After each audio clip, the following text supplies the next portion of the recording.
जय श्री कृष्णा, राधे राधे। एक बार फिर से स्वागत है आपका मेरे YouTube चैनल ज्ञान विद्वान में। तो आज की इस वीडियो में मैं आपको बताऊंगी कि जब हम हनुमान चालीसा पढ़ते हैं तो हमें पता नहीं चलता है और हम कुछ ऐसी भूल कर देते हैं जो अच्छी नहीं होती है। उसके कारण क्या होता है कि जो हम हनुमान चालीसा को शुभ करने के लिए अपने घर को हनुमान चालीसा या हनुमान जी की ऊर्जा के लिए करते हैं, वो हमारे लिए अशुभ बन जाता है। इसलिए आज मैं आपको बताऊंगी कि हनुमान चालीसा पढ़ते समय हमें किन बातों का ध्यान रखना चाहिए और कौन सी गलतियां हमें नहीं करनी चाहिए जो कि हमारे लिए सही नहीं होती हैं। ये तो आप सभी को पता है कि भगवान श्री राम के परम भगत कहे जाने वाले संकट मोचन हनुमान हर घर में पूजे जाते हैं। बल और बुद्धि का आशीर्वाद देने वाले बजरंगबली संकट में रक्षा करते हैं। भगत हनुमान चालीसा और बजरंगबली का पाठ करके हनुमान जी की पूजा आराधना करते हैं। यूँ तो हनुमान चालीसा मंगलवार और शनिवार को पढ़ी जाती है, लेकिन कुछ भक्त रोज हनुमान चालीसा का पाठ करते हैं।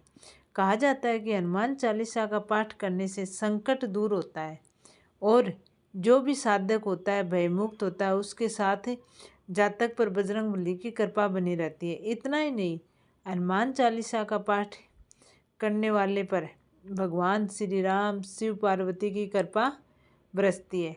लेकिन बहुत कम लोग जानते हैं कि हनुमान चालीसा का पाठ करने के भी कुछ नियम होते हैं।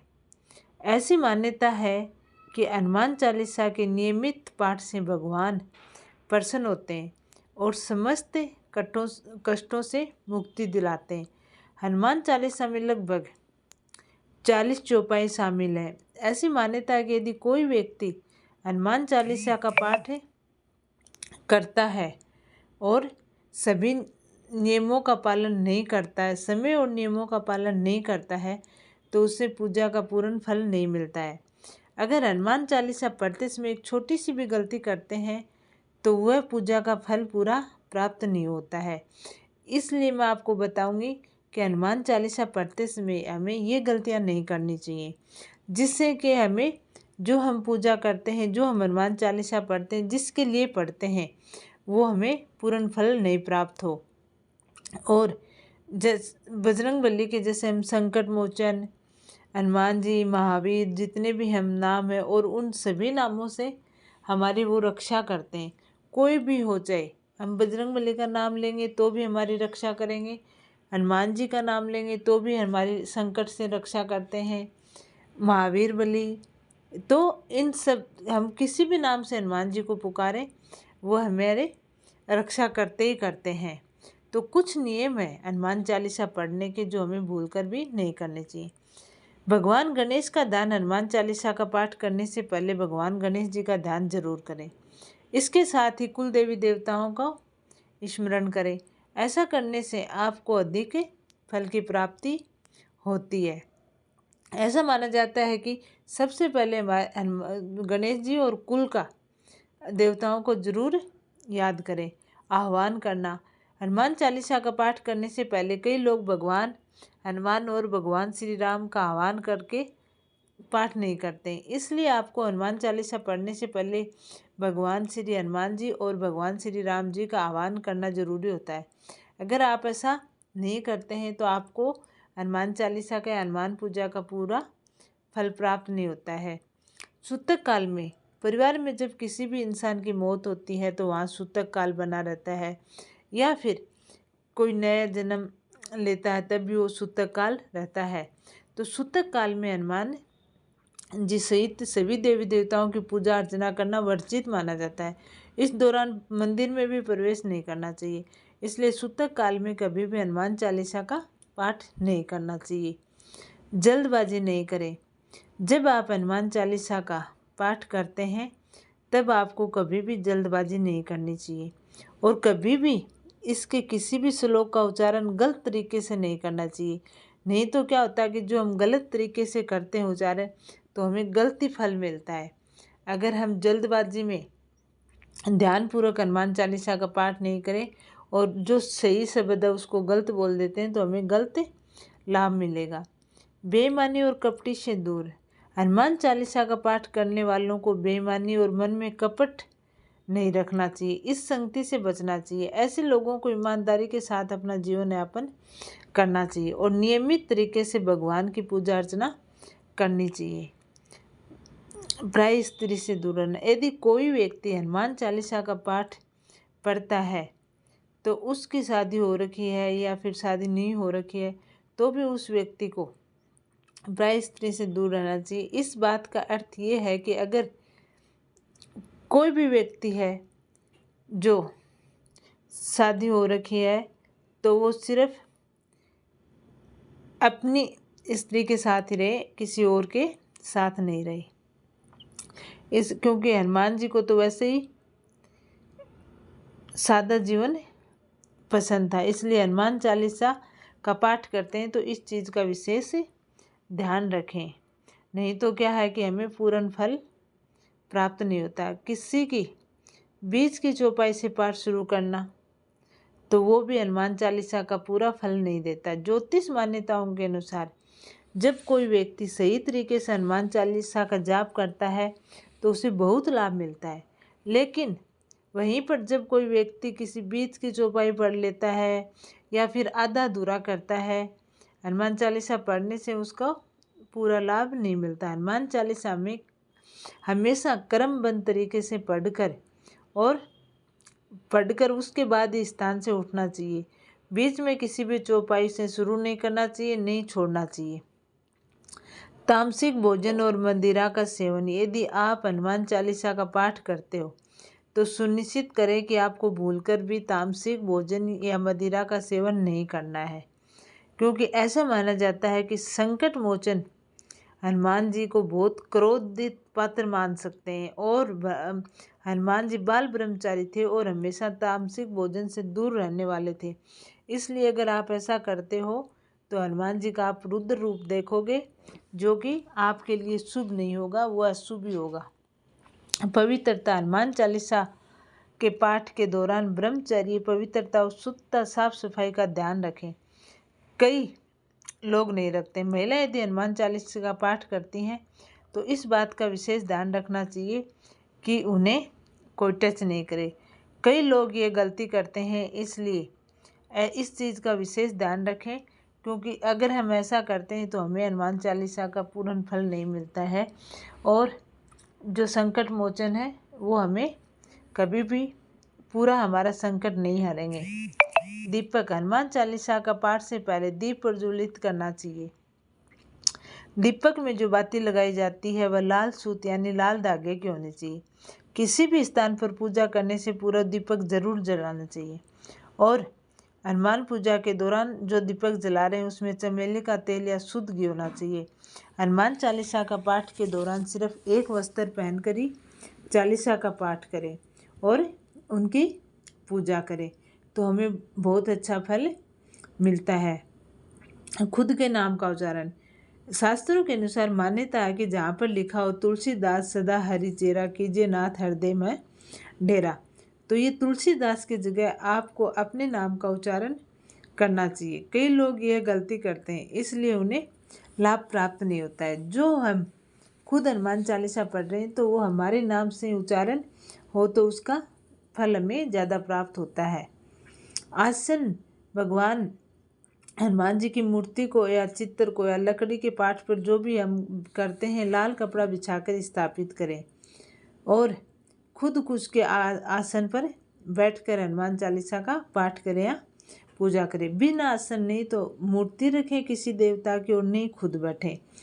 किसी से व्यर्थ का झगड़ा नहीं करना चाहिए। यदि हनुमान चालीसा का पाठ करते हो तो इस बात का ध्यान रखें कि भूलकर भी किसी निर्बन को नहीं सताना, किसी से व्यर्थ झगड़ा नहीं करना। यदि आप श्री हनुमान चालीसा का पाठ करते हैं तो ध्यान रखें कि आपको किसी का भी अपमान नहीं करना चाहिए और किसी के लिए भी अपशब्द का प्रयोग नहीं करना चाहिए, नहीं तो हमें हनुमान चालीसा का कोई फल प्राप्त नहीं होगा।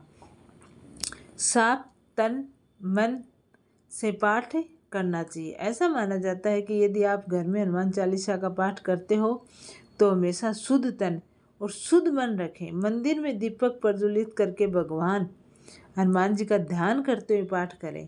अगर आप ध्यान कर रहे हो और आपका मन कहीं भटक रहा है तो फिर उसका कोई फल प्राप्त होने वाला नहीं है। तो ऐसा नहीं करना चाहिए। जीवन साथी को छोड़कर किसी अन्य रिश्तों में बंधना, तो ये भी गलत है। अगर आप हनुमान चालीसा का पाठ करते हैं, नियमित रूप से आप हनुमान चालीसा पढ़ते हैं, तो ये भी गलत है। ऐसा नहीं करना चाहिए। हनुमान चालीसा का हमें कोई फल नहीं मिलता अगर हम ऐसे गलत तरीके से रिश्ता तोड़ते हैं या रखते हैं। तो गरीबों और जानवरों को सताना नहीं चाहिए। आप घर की समृद्धि के लिए हनुमान चालीसा का पाठ करते हैं तो भूलकर भी किसी जानवर और गरीब को नहीं सताएं। ऐसा करने से पूजा का फल नहीं मिलता है और घर में अशांति बनी रहती है। जो हम बजरंगबली का पाठ करते हैं शांति के लिए, तो वो हमें अशुभ फल प्राप्त देता है। हनुमान चालीसा का पाठ करते हैं तो हमें झूठ, कपट या कोई अपराध नहीं करना चाहिए। झूठ नहीं बोलना चाहिए, नहीं तो हनुमान जी हमसे नाराज़ हो जाते हैं और हमें पूरा फल नहीं प्रदान करते हैं। इसलिए हमें कभी भी, जब हम पूरे सद्भावना से अगर हनुमान चालीसा का पाठ करें तो ही हमें हनुमान चालीसा का फल प्राप्त होता है, नहीं तो हमें हनुमान चालीसा के पाठ का कोई फल प्राप्त नहीं होता है। समय, अगर हम हनुमान चालीसा का पाठ समय पर करें, निर्धारित समय होना चाहिए कि आज हम इस टाइम कर रहे हैं तो उसी टाइम करें। कई लोग हैं जब उनका मन होता है तब पाठ करना शुरू कर देते हैं, लेकिन ये नहीं होता, ये गलत है। इसलिए हनुमान चालीसा का पाठ का एक समय निर्धारित करना चाहिए कि हमें इस टाइम करना है। स्थान, हनुमान चालीसा का पाठ करने के लिए स्थान भी होना चाहिए जहाँ पे हम हनुमान चालीसा का पवित्र जगह पर बैठकर पाठ कर सकें। खास आप जब घर के पूजा स्थल पर कर रहे हो, मंदिर में कर रहे हैं, तीर्थ क्षेत्र में कर रहे हैं या पहले से कोई भी स्थान है, तो वहाँ पे साफ सफाई करके उस जगह को पवित्र करके आप कर सकते हैं। ऐसे नहीं कि कहीं भी सड़क किनारे बैठ के पाठ कर दिया, ऐसी जगह पे हमें नहीं करनी चाहिए। कई लोग क्या करते हैं कि हनुमान चालीसा का पाठ तो करते हैं लेकिन उनके दोहे नहीं पढ़ते हैं, जो कि गलत है। दोहे हनुमान चालीसा के ही अंग है, इसलिए आप लोगों को हनुमान चालीसा के साथ दोहे भी जरूर पढ़ने चाहिए। अर्पण, हनुमान चालीसा का पाठ करने से पहले उनके चित्र, मूर्ति को पवित्र जल से या पवित्र करके उन्हें तुलसी की माला या जनेऊ पहनाना चाहिए। भक्ति भाव से उनको उनकी पसंद के अनुसार भोग अर्पित करें, उसके बाद ही हनुमान चालीसा का पाठ करें। ऐसा माना जाता है कि कई लोग हनुमान चालीसा को बड़े जोर से बोलते हैं। नहीं, हनुमान चालीसा को पढ़ने के लिए, हनुमान चालीसा का उच्चारण करने के लिए हमें मध्यम आवाज़ में ही हनुमान चालीसा का पाठ करना चाहिए। जोर से चिल्लाकर हमें कभी भी हनुमान चालीसा का पाठ नहीं करना चाहिए। ये क्या है, गलत माना जाता है। 3 पैर में हनुमान चालीसा, अगर आप हनुमान चालीसा का नियमित पाठ करते हो, रोज पाठ करते हो, तो मंगलवार के दिन 3 पैर में आपको हनुमान चालीसा का पाठ करना चाहिए। यदि हनुमान जी का खास दिन होता है और इस दिन 3 बार पाठ करने पर साधक को शुभ फल मिलता है। इसके अलावा साधक को शनिवार को भी हनुमान चालीसा के पूजा के साथ साथ हनुमान चालीसा का पाठ करना चाहिए। इससे न केवल साधक को हनुमान जी की कृपा मिलेगी, बल्कि इससे शनि का प्रकोप भी कम हो जाता है। जिन लोगों पर शनि का कोप चल रहा है, जिनकी कुंडली में शनि कमजोर स्थान पर है, उन लोगों को शनिवार को हनुमान चालीसा का पाठ जरूर करना चाहिए। नहीं तो क्या है कि वो प्रकोप चलता रहता है। हनुमान जी को छूना, महिलाओं को हनुमान जी को छूना मना होता है क्योंकि वह ब्रह्मचारी थे। इसलिए महिलाओं को ना तो हनुमान जी को वस्त्र चढ़ा सकती हैं, न ही वे उन पे जल चढ़ा कर स्नान करा सकती हैं। मगर बिना जल चढ़ाए कोई भी पूजा अधूरी मानी जाती है। इसलिए महिलाओं को हनुमान चालीसा का पाठ करने से पहले अपने सामने एक कलश में पानी भरकर रख लें चाहिए और उसके बाद हनुमान चालीसा का पाठ करें। उस जल को प्रसाद के रूप में ग्रहण कर लेना चाहिए। सोने से पहले ऐसा माना जाता है कि सोने से पहले हनुमान चालीसा का पाठ करने से जीवन के कई तरह के संकटों से मुक्ति मिलती है और आसपास का वातावरण सही रहता है। ऐसी मान्यता है कि हनुमान चालीसा का पाठ अगर रात के समय किया जाए तो इससे हनुमान जी की जो सिद्धियाँ मिलती हैं वो हमें बहुत ज़्यादा मिलती हैं। इसलिए हनुमान चालीसा का पाठ आप इसी समय पर कर सकते हैं, रात को सोते समय। सुबह स्नान के बाद हनुमान चालीसा का पाठ जरूर करें। हनुमान भगत को सुबह स्नान करने के बाद हनुमान चालीसा का पाठ करना चाहिए। संध्या काल के समय भी आप हनुमान चालीसा का पाठ कर सकते हो। तो ये कुछ नियम थे। रात को सोते समय, सुबह नहाने के बाद, ऐसी जगह तो हम हनुमान चालीसा का पाठ कर सकते हैं। और कुछ नियम थे, जो कुछ गलतियां थी, ये हमें नहीं करनी चाहिए हनुमान चालीसा का पाठ करते समय। ऐसा माना जाता है कि हनुमान चालीसा का पाठ शुद्ध स्थान पे, शुद्ध जगह पे, पवित्र शब्दों से और एकदम साफ मन से करें, क्योंकि हनुमान जी एकदम साफ मन के थे। उनके मन में कोई छल कपट नहीं था। तो इसी तरह से हमें भी बिना छल कपट के भाव से, बिना बेईमानी के भाव से हमें हनुमान चालीसा का पाठ करना चाहिए और हनुमान जी को प्रणाम करना चाहिए, हनुमान जी की पूजा करनी चाहिए। अशुद्ध मन से हनुमान चालीसा का पाठ करने से कोई फल प्राप्त नहीं होता है। इसलिए अपने मन को पवित्र करके हनुमान चालीसा को इच्छा के अनुसार जो भगवान को पसंद था वो ही भोग अर्पित करें और उस हिसाब से हनुमान चालीसा का पाठ करें तो बहुत अच्छा माना जाता है। तो आपको वीडियो कैसे लगा कमेंट करके ज़रूर बताएं। जय श्री कृष्णा, राधे राधे।